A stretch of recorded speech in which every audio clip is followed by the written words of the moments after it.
Hello friends. Today we're going to make a beer cocktail. You know how much I enjoy doing them because I hardly ever find beer cocktails that look like fun.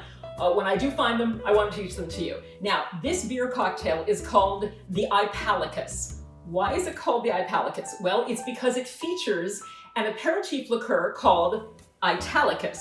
No, I'm not being paid to talk about IPAlicus. I only wish. IPAlicus, look at the pretty bottle, is an Italian aperitif liqueur. So you would drink this rather than drinking, let's say, Campari or Aperol. Okay, so at the time of your day, usually right before dinner, that you would drink an aperitif like Aperol or Campari, you would instead drink the IPAlicus. So what's the difference? Well, besides the fact that it comes in such a pretty bottle, right? The taste of IPAlicus is it's a little bit more floral rather than herbal.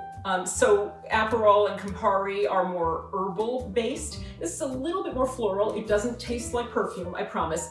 The top note is bergamot. Now, what is bergamot? I had to look it up. It's actually the flavor that you get from Earl Grey tea. So if you like Earl Grey tea, you're gonna like this stuff. And it looks so nice on your bar, right? All right, so let's make the IPAlicus featuring IPAlicus. It's very easy. You start with your Collins glass full of ice. To this, you're going to add 1 ounce of IPAlicus. And then you're going to top it off with an IPA. Now, in case you're not sure what an IPA is, IPA stands for India Pale Ale. It's, as far as I understand, a technique for making beer. So this is an IPA beer. This happens to be Founders Centennial IPA. All right, we're just going to top off the drink with the IPA. Okay, we're going to gently stir the ingredients together. I'm very intrigued by this. I can't even begin to imagine what these flavors are going to taste like together. So much fun doing beer cocktails.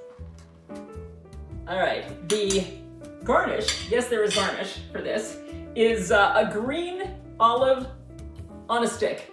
I don't know why, but I'm going to drop it in. All right, let's just dump it right in there.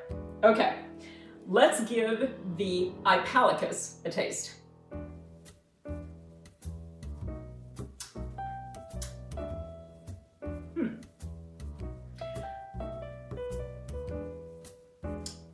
You know, I really don't taste the IPAlicus in this. I really just taste the beer. I'm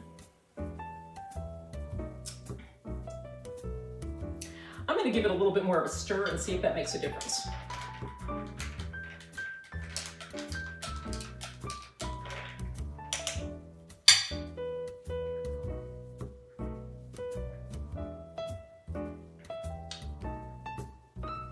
I don't taste the IPAlicus. All right, I'm putting more IPAlicus in because what's the point of having it if you can't taste it at all, right?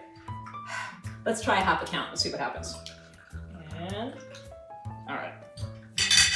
We're gonna mix this up. So now, if you're keeping track, we have 1.5 ounces approximately of IPAlicus in this drink, rather than 1 ounce. Let's see.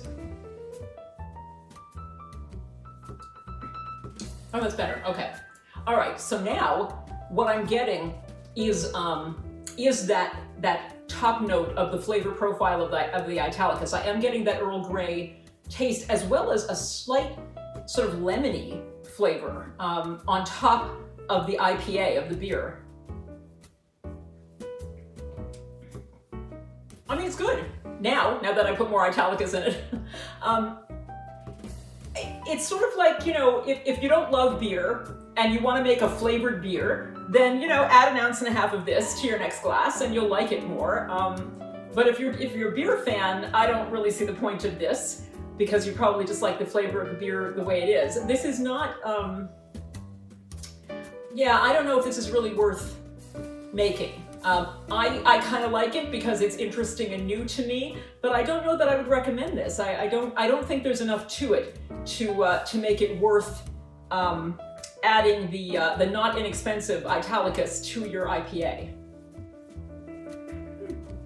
All right. It's always nice to try new things, right? Life is an adventure. Drink up, enjoy.